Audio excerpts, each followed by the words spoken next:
No episódio de hoje do IA Trendcast, vamos mergulhar no universo da geoeconomia, da economia e da política internacional com Alexandre Ramos Coelho, professor da Fundação Escola de Sociologia e Política de São Paulo, pesquisador sênior da FGV, coordenador do Núcleo de Análises Geopolíticas do Observa China. Alexandre é doutor em Relações Internacionais pela USP, mestre em Direito pela GV, tem especialização em Política e Relações Internacionais pela Fundação Escola de Sociologia e Política de São Paulo, além de certificações em universidades da China, Suíça e Estados Unidos. Sua experiência combina atuação acadêmica em think tanks e passagem por instituições financeiras. Atualmente, é professor de Relações Internacionais, Associated Fellow da Geoeconomic Society em Helsinki, secretário do Comitê de Pesquisas e Estudos da Ásia e do Pacífico da International Political Science Association, pesquisador sênior no Centro de Geoeconomia do Comércio e dos Investimentos da GV São Paulo, editor convidado da Revista de Estudos Brasileiros de Macau e coordenador do Núcleo de Análises Geopolíticas do think tank Observa China. Com ele, vamos discutir o que a geoeconomia nos revela sobre o futuro da ordem internacional, como o Brasil pode se posicionar nesse cenário e quais são os caminhos possíveis para transformar vulnerabilidade em oportunidade. Ale, obrigada por ter vindo ao IA Trendcast. Obrigado você. Para mim é um prazer e uma honra estar aqui com você, aqui participando desse programa. Muito prazer. Finalmente conseguimos, depois de meses. Exatamente. Com um currículo desse, você não para, né? Não para. Não dá. Finalmente consegui ter você modo aqui. Contínuo. Modo contínuo. Vamos lá. Antes de a gente continuar esse papo, quero agradecer a Pima Brindes, que apoia o nosso videocast e acredita na importância de trazer discussões como essa para vocês.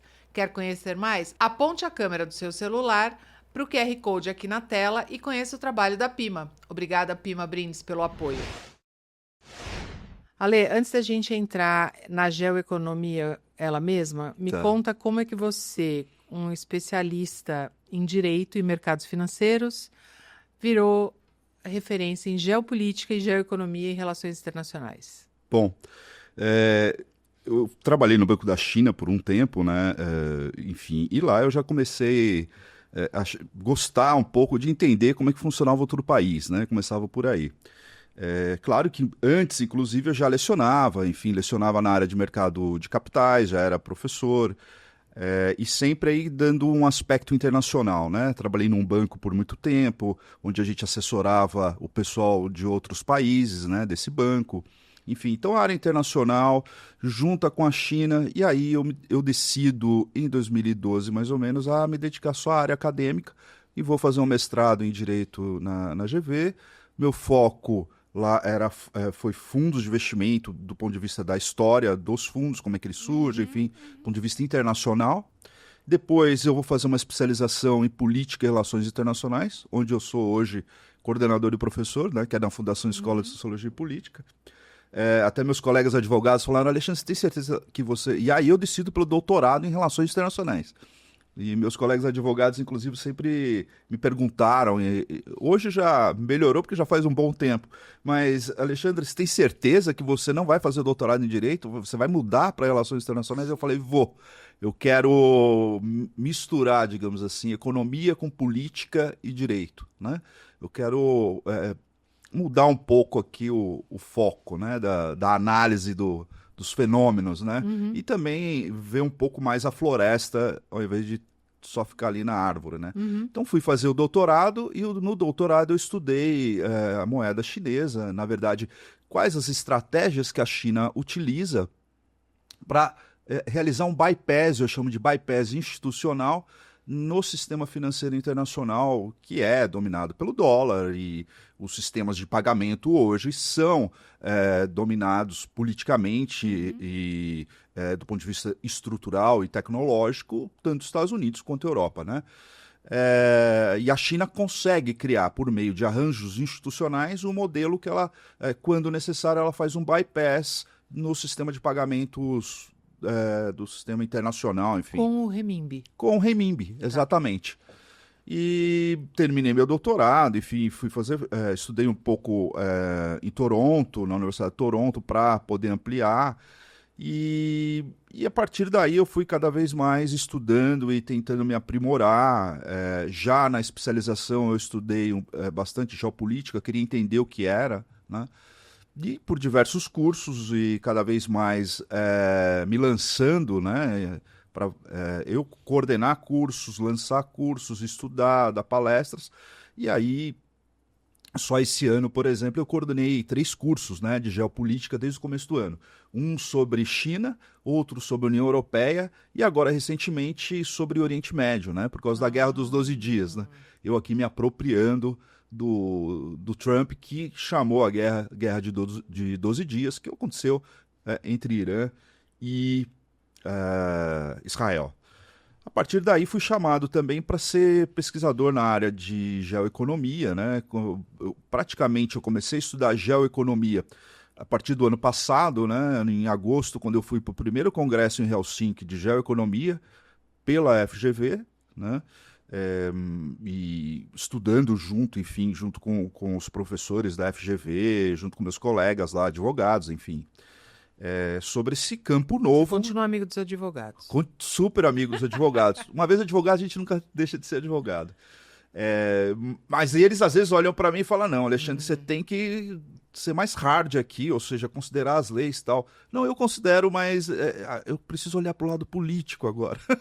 Muito bem, muito bem. E é isso, né? Hoje eu realmente me dedico bastante à análise multidisciplinar aí da realidade internacional, mas a geoeconomia nos dá um quadro teórico bom para análise desse mundo que está cada vez mais, digamos, tenso, né? Ale, queria que você explicasse para a gente, que nem você explicou aqui fora enquanto a gente tomava um cafezinho, o que é geoeconomia? Tá bom. Eu gosto sempre de explicar que geopolítica e geoeconomia, o que muda são os meios. E os fins são os mesmos, que é coagir politicamente ou economicamente um outro país. Ou seja, você, na geopolítica, né, de forma didática, claro, na geopolítica você utiliza instrumentos de guerra, instrumentos militares, né? Canhões, navios de guerra, invasão de um território, né? Tem muita perspectiva militar, de espionagem, né? Diplomacia. Mas aí, num campo mais hard, digamos assim. A gente viu muito isso acontecer durante a Guerra Fria, final do século XIX, começo do século XX, e recentemente tem crescido, né, muito o uso de meios militares para se atingir objetivos políticos e econômicos, como é o caso, por exemplo, da Guerra da Ucrânia, né, ali no leste europeu. Geoeconomia não é um termo novo, né? Ele foi cunhado, alguns teóricos dizem que ele foi cunhado nos anos 90, enfim, onde você utiliza os instrumentos econômicos, ou seja, mudam os meios, não são os tanques de guerra, mas são o quê? Sanções, tarifas, por exemplo, controle de exportação. A China, por exemplo, controla a exportação de minerais raros para os Estados Unidos. Isso daí ela está fazendo o quê? É um instrumento econômico onde o objetivo dela é atingir politicamente e economicamente os Estados Unidos e vice-versa, né? Muitas vezes aí eu até troquei aqui, mas geralmente a China é reativa em relação aos atos dos Estados Unidos. As tarifas de Trump, por exemplo, são instrumentos, são meios para se atingir objetivos políticos também, né? E até econômicos. Ou seja, mudam os meios militares para econômicos, mas o objetivo, o fim é o mesmo, né? Ou seja, coagir politicamente ou economicamente um outro país, ou às vezes uma empresa, né? Um país coagindo uma empresa ou um país versus o outro, né? As empresas, claro, acabam sofrendo aí os efeitos colaterais. As empresas, os empreendedores, os empresários, o próprio país. Exato, dessa guerra, né? Tecnológica e econômica. Muito bom. Você tem uma carreira híbrida, né, entre academia e setor financeiro, think tanks, e como que essa combinação, você acha que ela moldou a sua visão de mundo? Olha,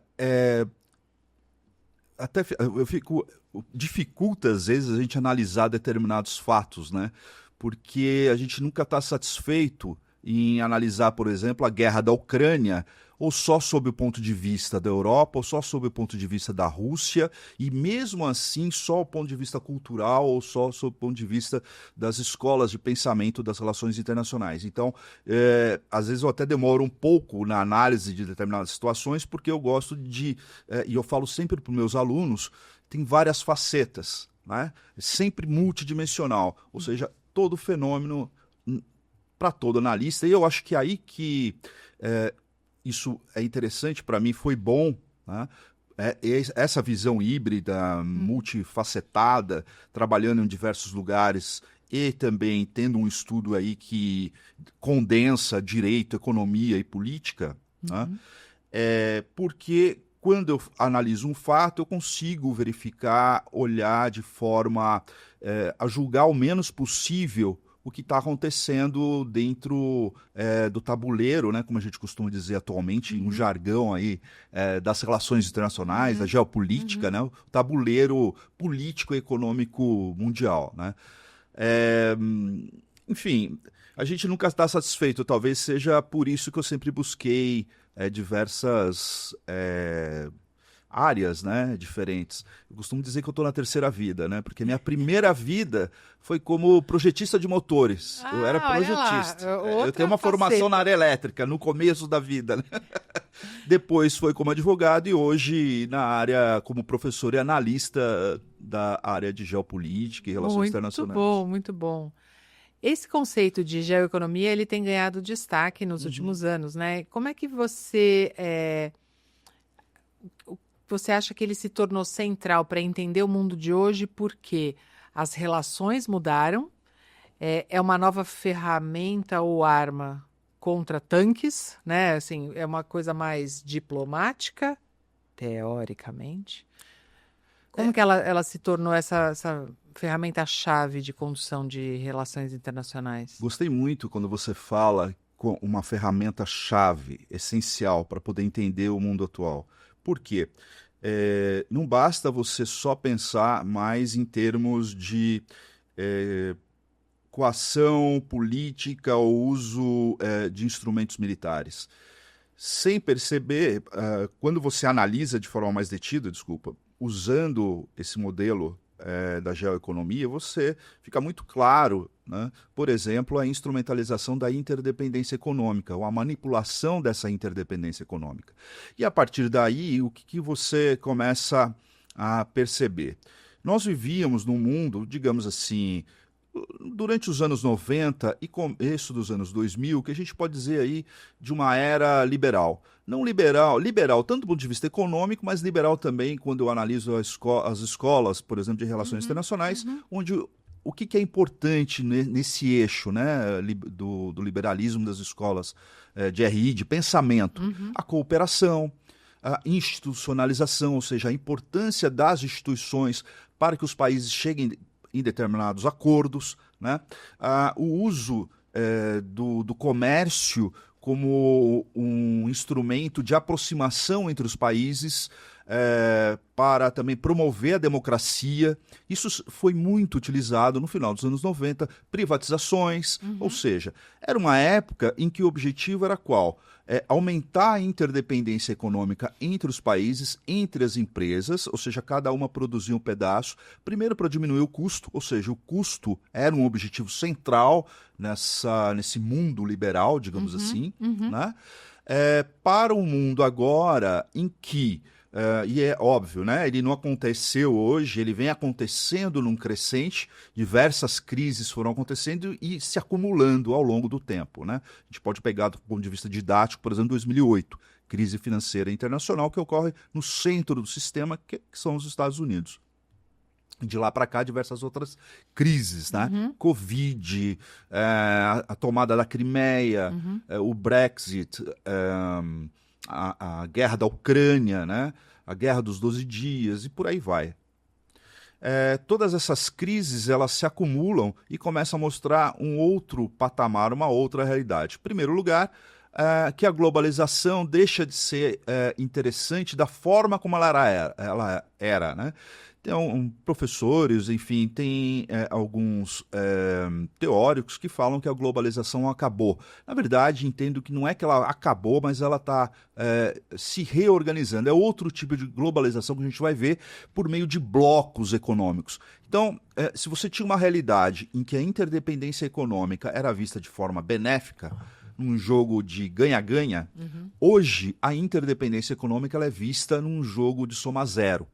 E aí entra a geoeconomia, onde você tem todo um arcabouço teórico, por exemplo, para você poder entender essa nova realidade, onde um país manipula ou instrumentaliza a interdependência econômica, não em benefício para aumentar o comércio, para melhorar a relação entre os países, mas pelo contrário, para você tirar vantagem, e muita vantagem, econômica por meio de pressões políticas, mas aí você manipula a interdependência econômica. Exemplo disso, Estados Unidos em relação ao México, né? Outro exemplo, Rússia em relação à União Europeia, quando a gente pensa ali na tubulação de gases, ou seja, no fornecimento de gás ou de energia para a União Europeia, né? Você tem uma interdependência que foi criada num momento e que hoje ela é instrumentalizada como se fosse aí uma arma, entre aspas, para você pressionar um outro país ou, consequentemente, outras empresas para que esse país se comporte do jeito que você quer. Ou seja, você utiliza esses instrumentos econômicos, para onde vem a geoeconomia, como um instrumento de poder. Coisa que não era nos anos 2000, anos 90, por exemplo, era diferente, né? Não é que essa era liberal ela acabou, é que elas estão vivendo de forma conjunta, mas você tem uma intensificação de outros elementos.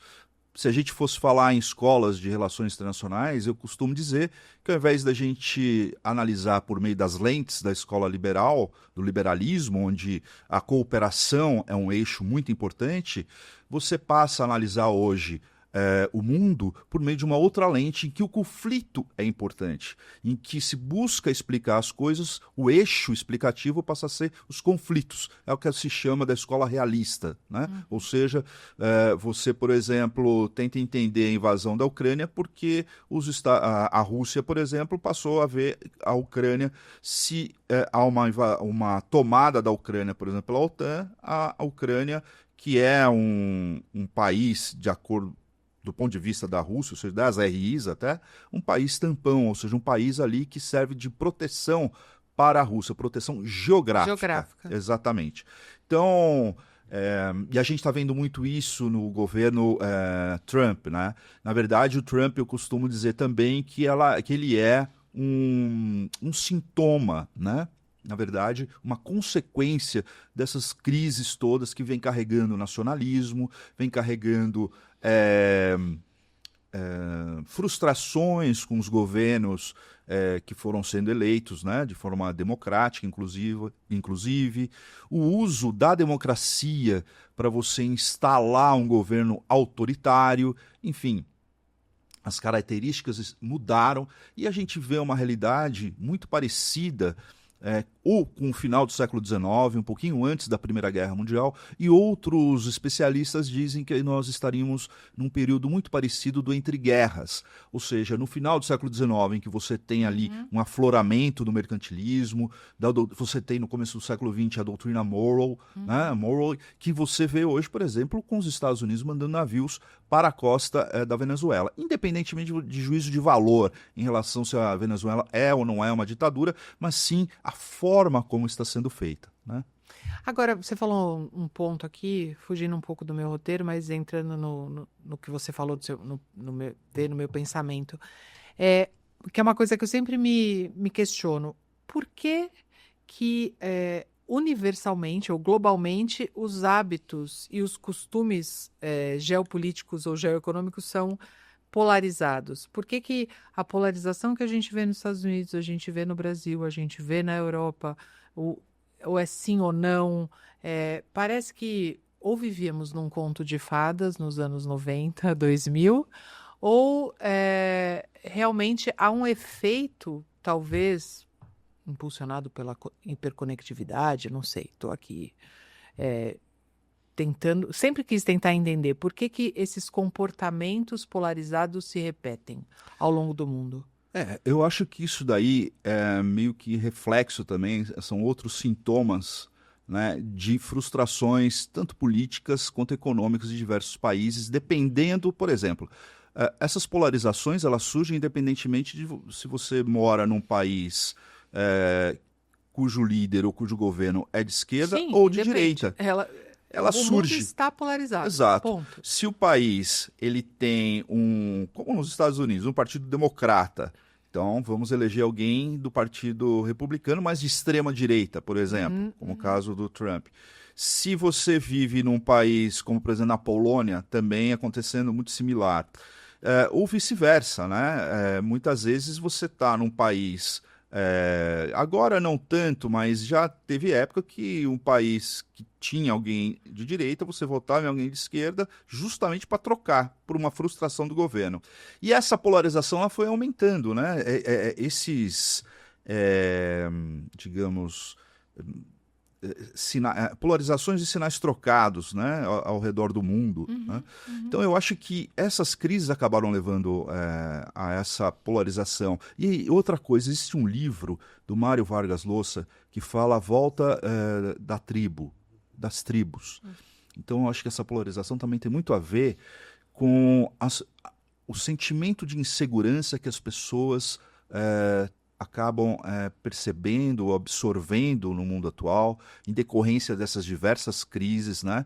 Que são crises, por exemplo, como a Covid, né? Em que tinham dias aqui em São Paulo que morriam 4.000 pessoas por dia só de Covid, ou seja, eu acho que esse tipo de coisa vai levando as pessoas, e aí a gente entra no outro aspecto da análise, né? Levando as pessoas a procurarem segurança, e ela vai procurar segurança naqueles que entendem de forma parecida Sim. com o que ela entende, ou ela assim, entende a questão que o que das bolhas. existe não é, e ela vai para o oposto. Então, exato, e aí vem o chamado da tribo, ou seja, os países começam a refletir uma composição de diversas tribos que se unem e vai acontecendo essas polarizações que acabam refletindo de forma macro do ponto de vista político. Né? E aí a gente vê o que acontece nos Estados Unidos e em outros países. Né? Escrevi um artigo, inclusive, outro dia, em que há uma hungarização, digamos assim, dos Estados Unidos.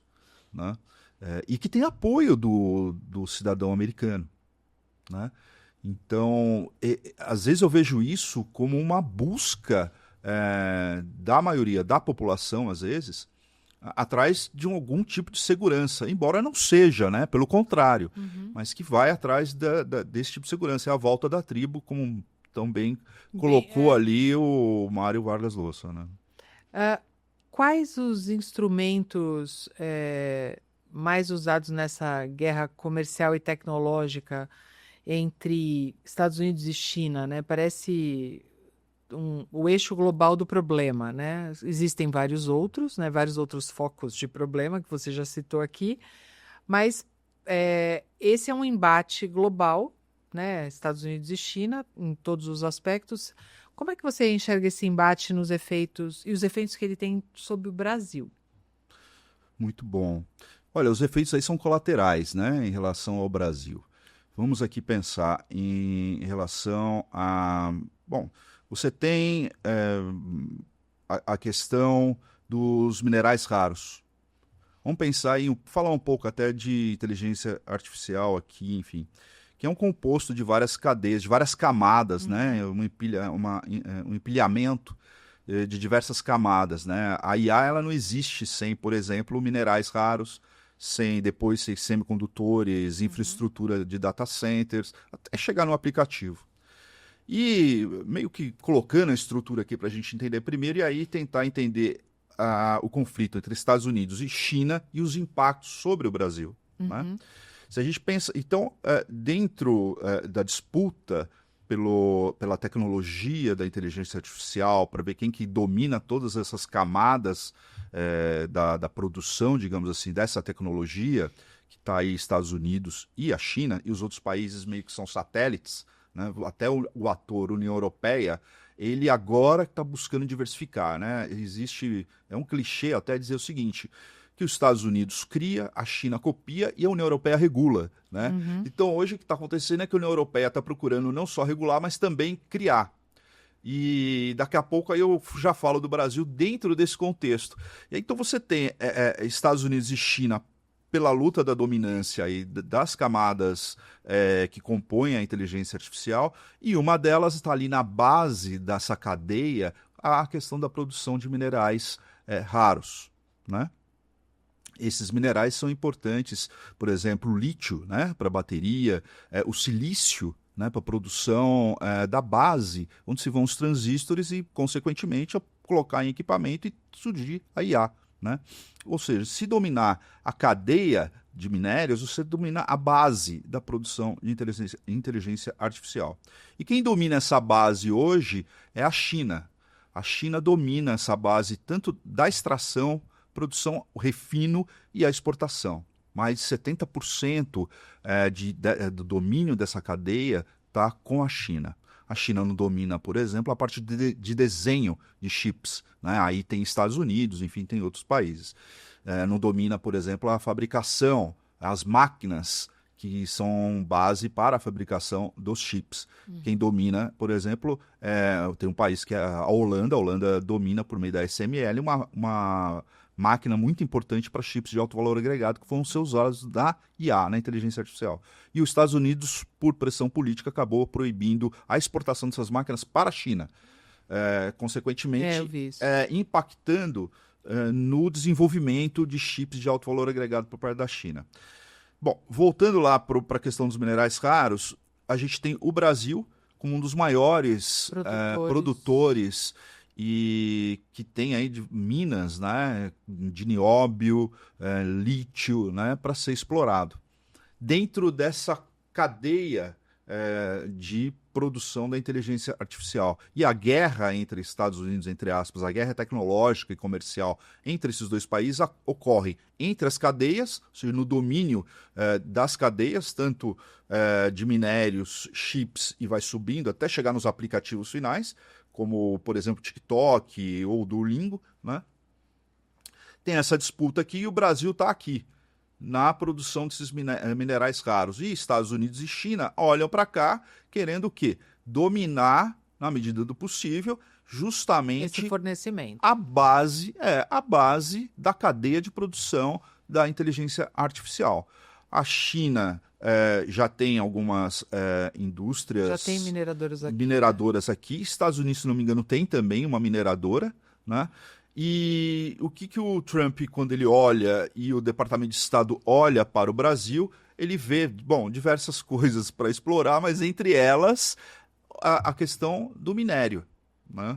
E não à toa, se não me engano, teve aí a venda agora recente de uma mineradora, uma empresa que iria dominar a operação, né? Comprou a operação da mineradora e quem venceu a licitação foi uma empresa chinesa.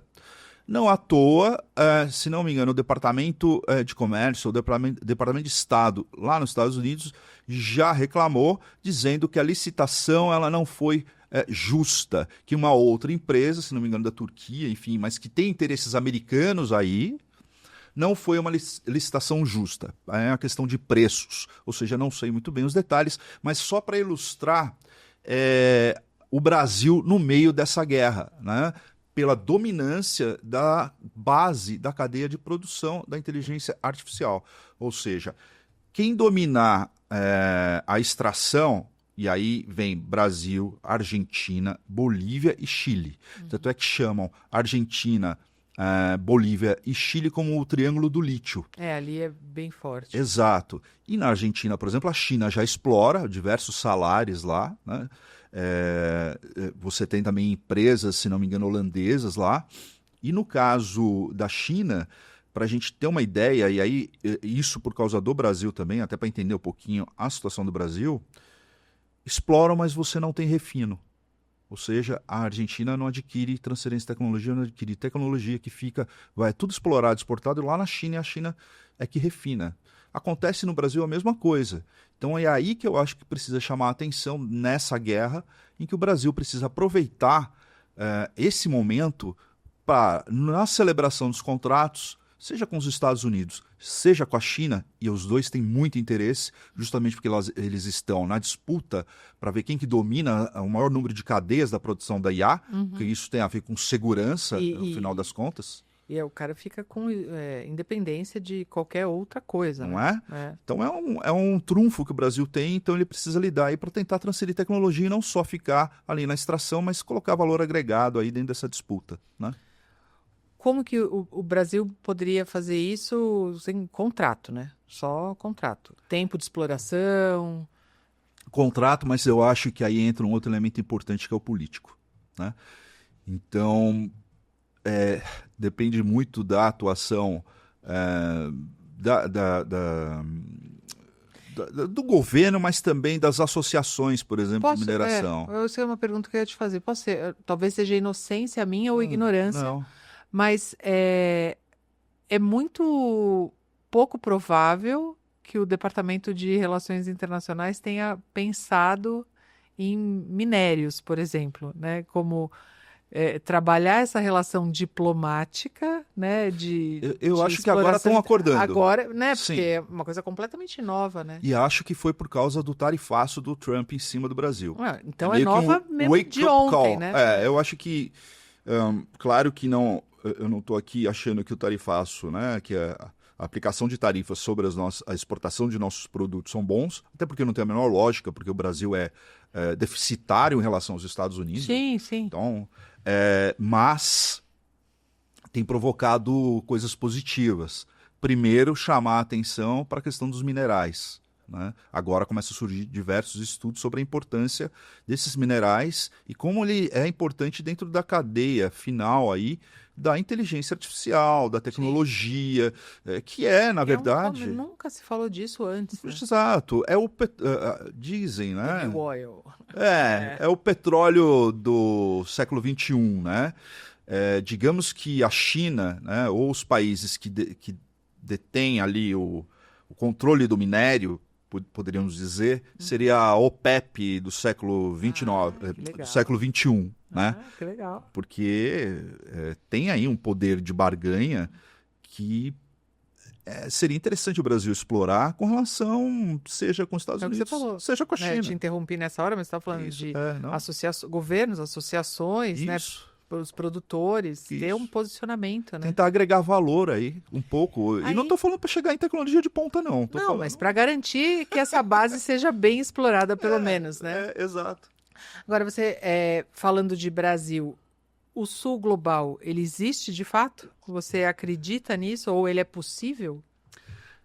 O Sul Global, em primeiro lugar, eu uso às vezes como um conceito didático para entender a posição política e econômica de determinados países, né? Uso também a potência média, e aí está Brasil, que são aqueles que produzem produtos de alto valor agregado, como aviões, por exemplo, mas que a economia é muito dependente também de produtos primários, né, de commodities. Então, a gente pode considerar ou potência média ou países aí do sul global.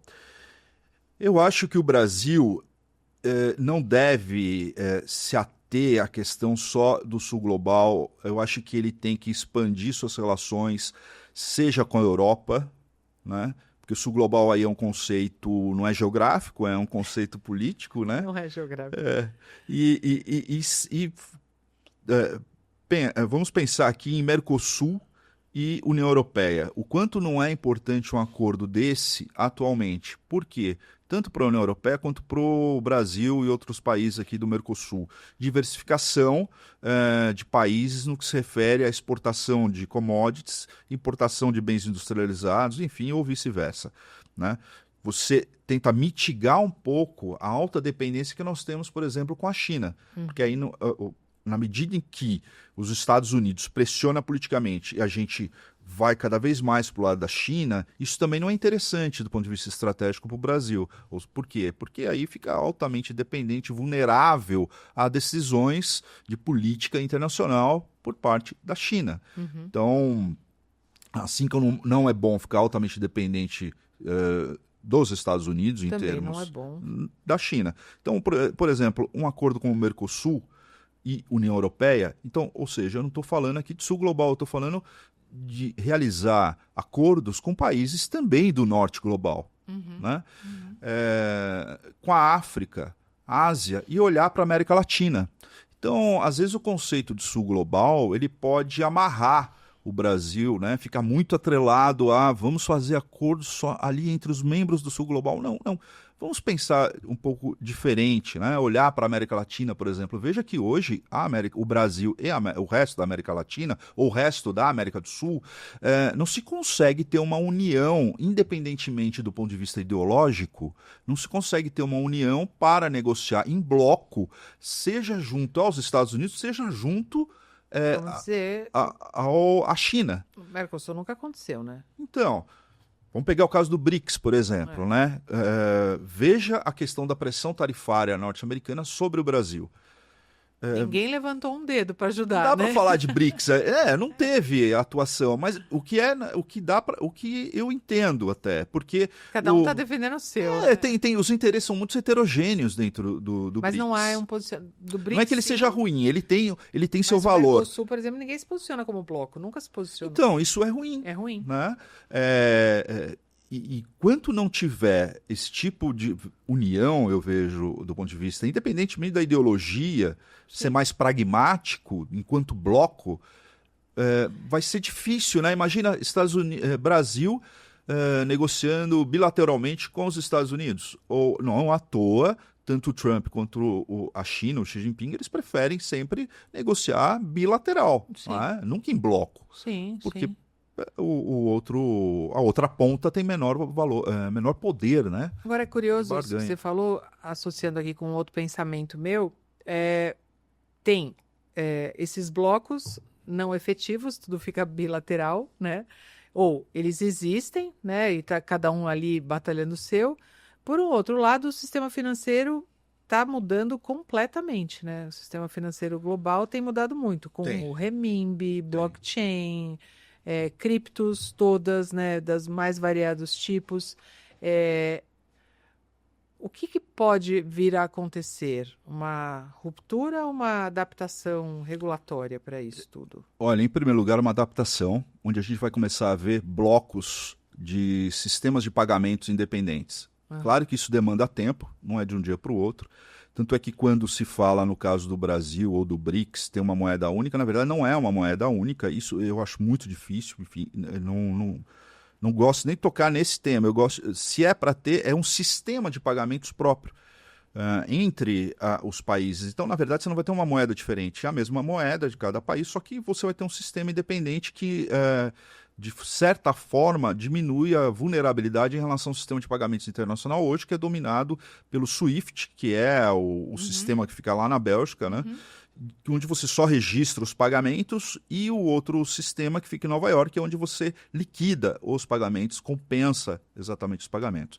E a China é um bom exemplo dessa mudança que você está falando, porque ela criou uma clearing, né, uma entidade de pagamento e de registro ao mesmo tempo, ou seja, lá em Shanghai, que se chama CIPS, que executa o mesmo tipo de serviço, tanto de registro quanto de liquidação, numa entidade só. Ou seja, para usar o renminbi, ou seja, para utilizar o renminbi ali, liquidar com relação a outra moeda, liquidar operações comerciais. Né? E sem fazer até juízo de valor, mas constatando um fato, não à toa a Rússia consegue manter, de certa forma, a sua economia, uma economia de guerra, que de qualquer forma não dura muito tempo, ou seja, tem uma hora que estafa ali, não é? A economia de guerra, ela não é tão perene quanto você investir em saúde, educação, né? Que pode demorar, mas o retorno é muito mais perene e contínuo do que só na economia de guerra, como acontece hoje na Rússia. Mas, de qualquer forma, a Rússia ela exporta muito petróleo hoje para a China, e a China equipamentos eletrônicos, carros para a Rússia. E como é que liquidam? Liquidam por meio dessa clearing que fica em Shanghai, rublos por renminbi, por meio desse bypass institucional. Isso é muito novo, isso é de 2015. É bem novo. A China colocou isso em 2015. Outro exemplo que eu dou é com relação ao Reino Unido. Londres, por exemplo.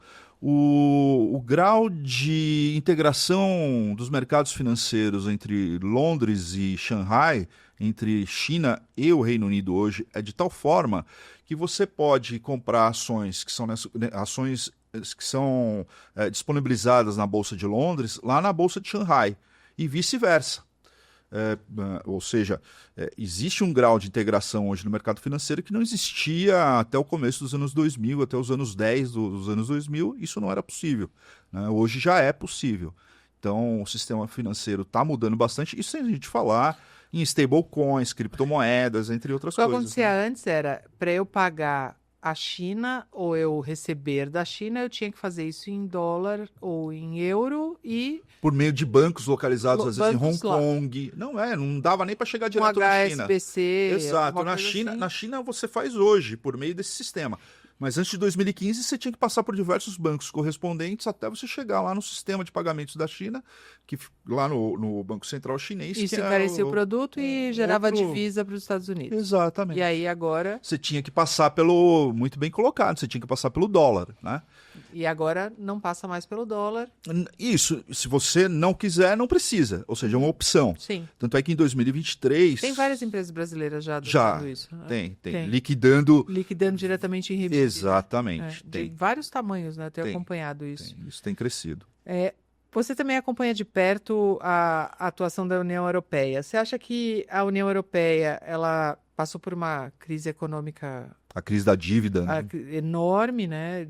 Várias quebradeiras. Aliás, tem um vários filme muito piriris. legal do Qual? Costa Gravas que chama Adultos na Sala, se não me engano, que conta a história do ponto de vista do Yanis Varoufakis na época da crise da dívida da Grécia. É Legal. interessante para entender ali as pressões entre Grécia e União Europeia, como é que o Banco Central Europeu atuava, enfim. É bem interessante, Bem legal. histórico.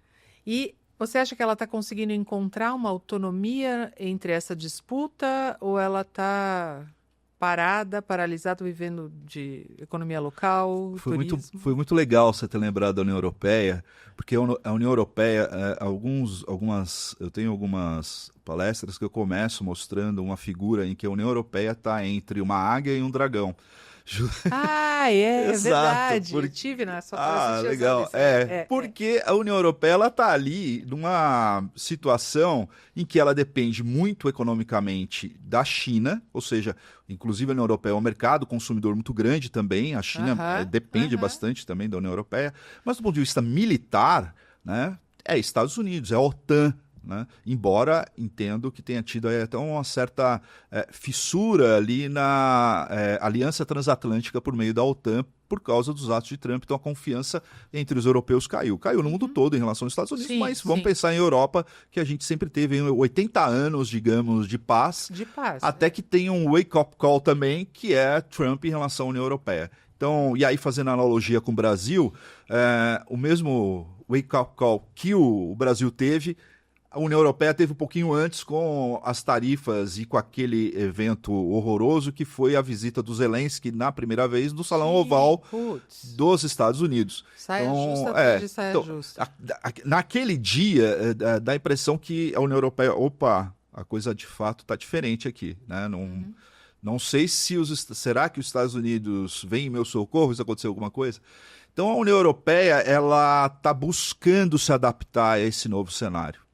Né, em que se perde a confiança militar em relação aos Estados Unidos, você tem aí um abalo na OTAN, um abalo político de confiança na OTAN, depois de um tempo em que, durante o governo Biden, a OTAN foi reforçada até, né? Veja, a Finlândia e a Suécia entraram na OTAN, né? Ou seja, Putin ele não conseguiu reforçar, quebrar a OTAN naquele período, pelo contrário, o efeito foi inverso, aumentou ali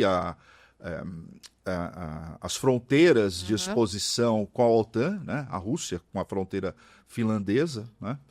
Mas com Trump há uma reversão nessa realidade e a União Europeia começa a perceber que aqueles 80 anos foi uma exceção e não a regra. E que, a partir daí, por exemplo, vamos investir em gastos militares.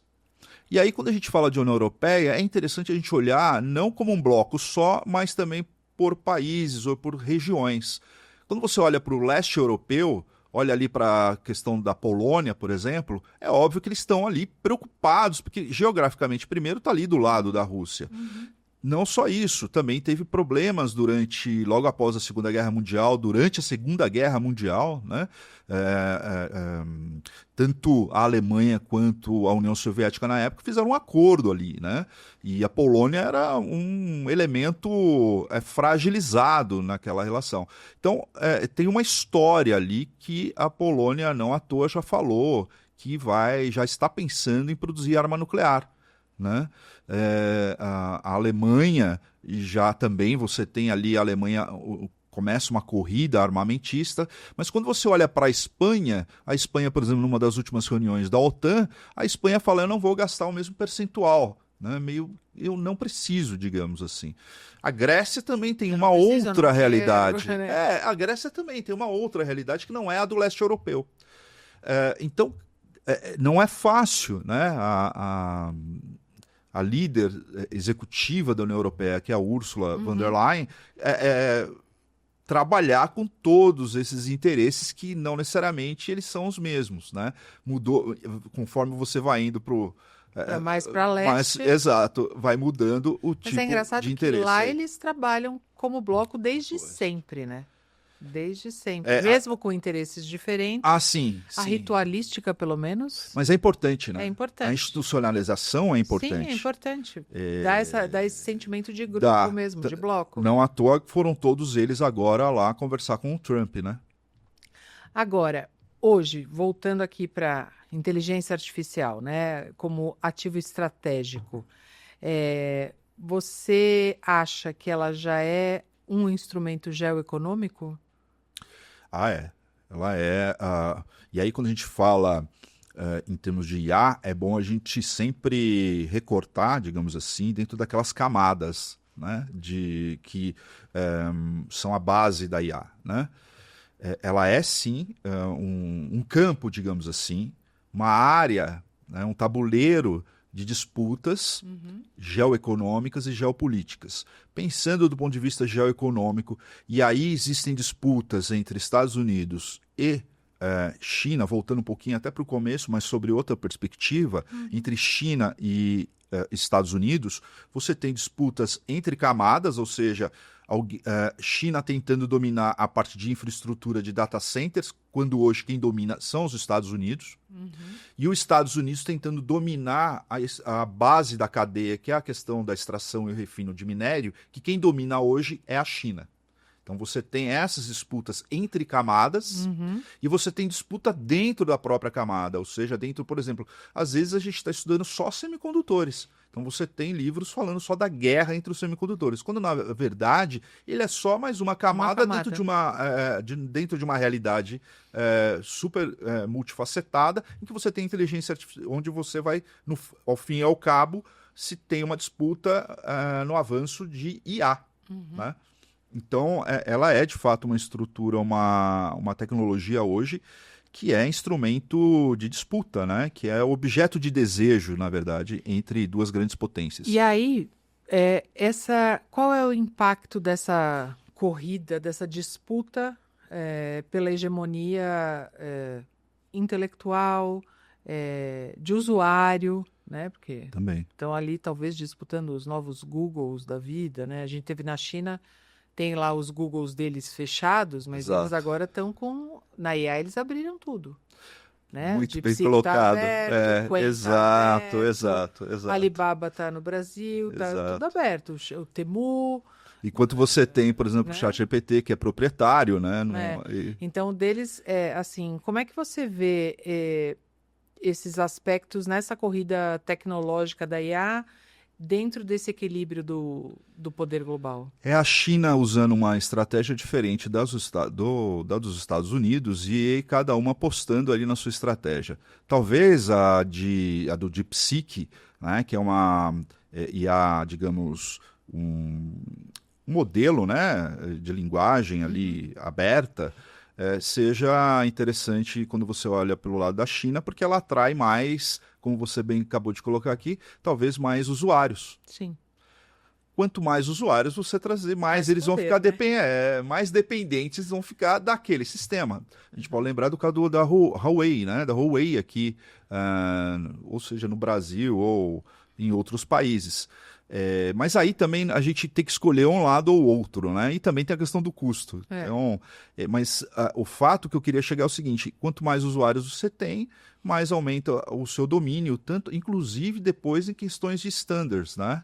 Regulatórios no futuro, porque se a maioria, por exemplo, utiliza a IA ou a tecnologia chinesa, vai ser mais fácil de implantar standards chineses onde você vai ter um controle político e um controle geopolítico muito forte aí, regulatório, né, dos standards. Os standards é outro também que você não consegue ver de forma neutra mais, né? Ao fim e ao cabo, quase nada você consegue ver mais de forma neutra quando você entra nessa realidade da geopolítica da IA, por exemplo. A questão dos standards também não é neutro, vai depender do país que vai dominar aquela tecnologia ou, no caso, o número de usuários. Sim. Já os Estados Unidos têm uma outra estratégia, por exemplo, que é proprietária. Embora, se não me engano, acho que a Meta parece que é aberta. A Meta é aberta. É aberta. E o pessoal do DeepSeek usa o Llama. Então.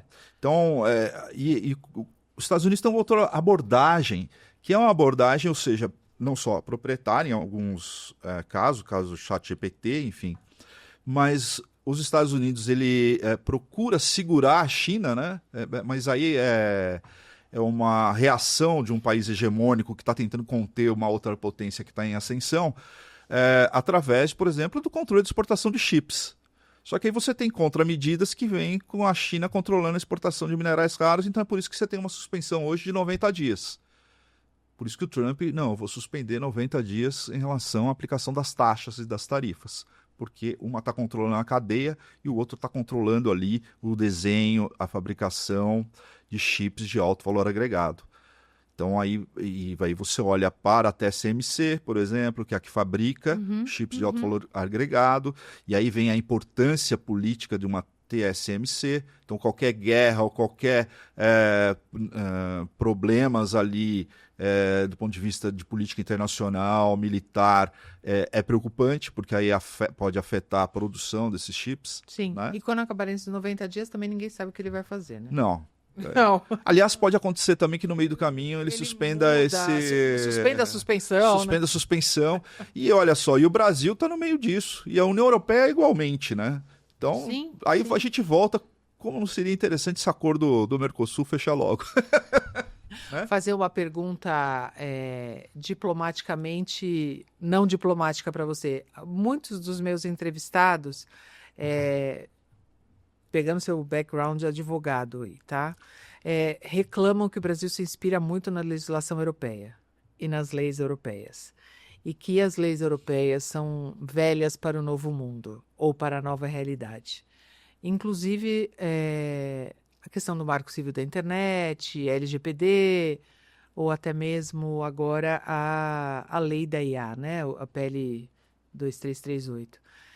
Você acha que realmente essa visão mais regulatória e menos completamente diferente da visão japonesa, por exemplo, americana, agora principalmente que Trump é mais a favor da desregulamentação, o AI Act é super, ele é simples, né? né? Então, assim, o que você acha desses modelos que o Brasil e os legisladores brasileiros continuam se inspirando?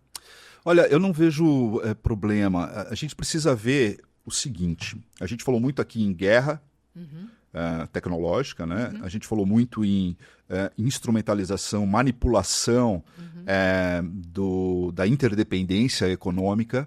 A gente falou também como os líderes hoje eles desconsideram totalmente as leis internacionais, né? Por exemplo, veja o Trump no caso do México e o Canadá, né? Tinha um acordo ali entre eles. Então foi totalmente desconsiderado o acordo.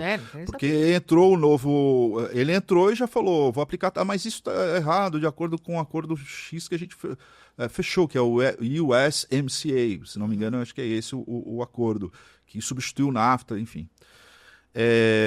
A China muitas vezes aplica sanções informais. Às vezes a gente não sabe. Ela tem todo um quadro de legislação doméstica lá para aplicar sanções contra outros países, mas muitas vezes ela aplica sanções, por exemplo, contra o Brasil. Em 2021, se não me engano, teve aí um embargo à exportação de carne bovina. Carne bovina, frango, de Exato, peixe, e alguns problema. especialistas disseram, inclusive, que foi por questões políticas.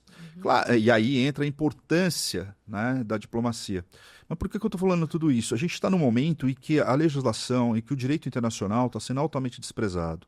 E veja como é importante as regras, no caso da inteligência artificial, porque tem o outro lado, que é o quê? Abuso da inteligência artificial, ou seja, manipulação da inteligência artificial para se obter cada vez mais poder, abuso na privacidade, ou seja, na invasão de privacidade, obtenção de informações de terceiros, a questão do uso, por exemplo, de criação de imagens que possam prejudicar outros, ou seja, se muitos reclamam da legislação. É claro que a União Europeia talvez tenha exagerado aí, talvez no seu arcabouço regulatório, mas é sempre a gente bom lembrar que a legislação muitas vezes ela serve justamente para não deixar, digamos, esse mundo atual tecnológico, enfim, entrar num mundo de selvageria e de falta de guarda-rails na relação entre as pessoas. Então, eu vejo com muito cuidado essa crítica em relação à legislação europeia.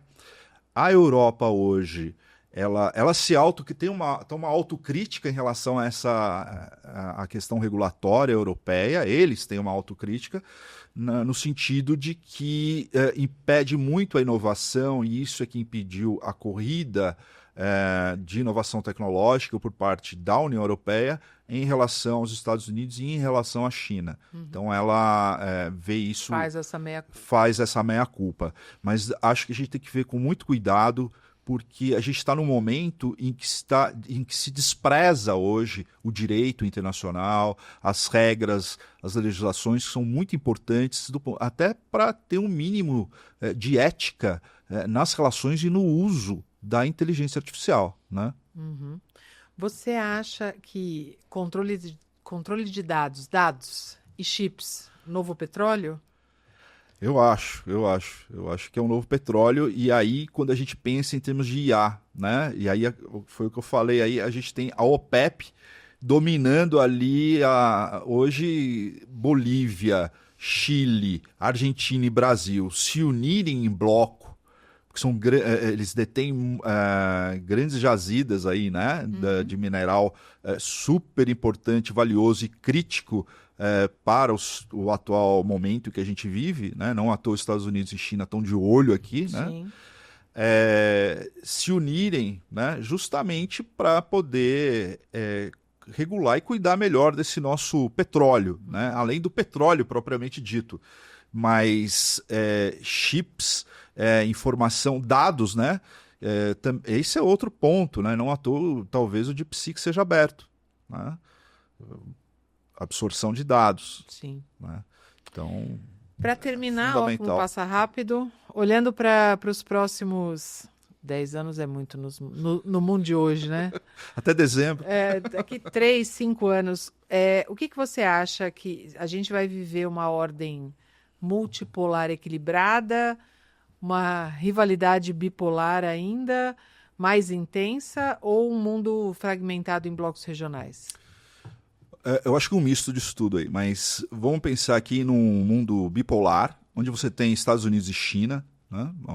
Saímos aí de uma era unipolar, se a gente puder dizer assim, que termina aí mais ou menos, se a gente pudesse colocar uma data em 2008, digamos assim, onde você tem a crise financeira muito forte nos Estados Unidos, já tinha uma ascensão da China, é em 2009 que a China fala que vai promover a sua moeda de forma oficial, né? E a partir daí, em 2015, você tem a criação de uma série de instituições que vai ajudar a promoção da moeda chinesa. Mas isso é só um exemplo, só para a gente mostrar a ascensão de uma potência, de um país, né, que entrou, que se utilizou do comércio, né, obviamente, os Estados Unidos também, e é interessante até notar, que eu faço um parênteses, os Estados Unidos queria que a China entrasse na Organização Mundial do Comércio para que a China se tornasse talvez mais democrática do ponto de vista dos Estados Unidos. Só que está acontecendo exatamente o inverso, porque hoje parece que os Estados Unidos, Trump, quer cada vez mais parecer com a China, né, com controle, inclusive, de meios de comunicação, né, do que a China se parecer com os Estados Unidos antes de Trump. Mas, enfim, então viveremos nesse mundo bipolar, com diversos outros países e atores submundos ali querendo entrar aí. Você tem a Rússia, que aí tem alguns especialistas que falam que é multipolar por causa da Rússia. Nobody knows, né? A Rússia é uma potência militar, mas não é econômica. Por isso é que isso diferencia da Guerra Fria que a gente conhece, porque durante a Guerra Fria você tinha duas potências militares. A China, o foco dela não é militar, o foco dela é econômico. Então é bem diferente da época da Rússia. Mas de qualquer forma você tem aí a Rússia, né? Você tem a União Europeia, que na verdade a gente ainda não sabe se ela vai de fato ser uma potência, um ator em que a gente pode colocar dentro desse jogo. Por enquanto não é o que está aparecendo, né? Haja vista que todos eles foram lá agora junto com o Trump para ajudar o Zelensky a obter um melhor acordo junto à Rússia, ou seja, não é uma demonstração de força, pelo contrário. Então nós temos aí um mundo bipolar, temos também um mundo que vai ficar cada vez mais em blocos, há uma fragmentação das cadeias de produção, das cadeias de valor, ou melhor, das cadeias de suprimentos. E isso em decorrência do quê? Covid, né, onde a gente viu aquela questão dos suprimentos, a questão de insumos médicos vindo da China, vacinas vindo dos Estados Unidos, coisas que não chegavam, por exemplo, no Brasil, ou que não chegava da China na União Europeia. Então, fragmentação aí das cadeias de suprimento, né? Esse é um ponto. E não deve mudar por muito tempo. Se a gente fosse fazer aí uma previsão de 5 anos, não há uma volta ao normal que a gente conheceu, né? Às vezes as empresas perguntam, quando é que a gente vai voltar ao normal? Não vai voltar mais, a gente tem um novo normal, que é o que a gente está vendo hoje, e talvez um aumento maior ainda das crises geopolíticas num curto espaço de tempo, ou seja, o espaço de acontecimento dessas crises está diminuindo, né? Existem estudos que mostram que o número de conflitos hoje é muito maior do que 10, 15 anos atrás, o número de conflitos, ou seja, não é uma percepção. São estudos que mostram isso. A Universidade de Gotemburgo tem um estudo, por exemplo, mostrando que o número de democracias hoje é menor do que era há 10, 12 anos atrás. Então, essa é a realidade hoje. Com maior número de conflitos, menor número de democracias, e é o tal do novo normal, se é que a gente pode cunhar aí uma palavra para esse novo período que a gente está vivendo e que pelo menos durante os próximos 5 anos, na minha opinião, vai ser essa a realidade. Vai ser essa a realidade. Bom, daqui 5 anos é um governo, né? É um governo, né? Parece tanto, mas ao mesmo tempo é tão pouco. É que aconteceu tanta coisa nesses 6 meses e dá a impressão que já foram uns 4 anos aí do governo americano. É isso. Ale, brigadão Nada por ter que vindo isso. ao IA Trendcast. Vou colocar aqui no descritivo do vídeo todos os livros e referências que o professor Alexandre deixou. E a gente se vê até o próximo IA Trendcast. Obrigada e até já. Obrigado.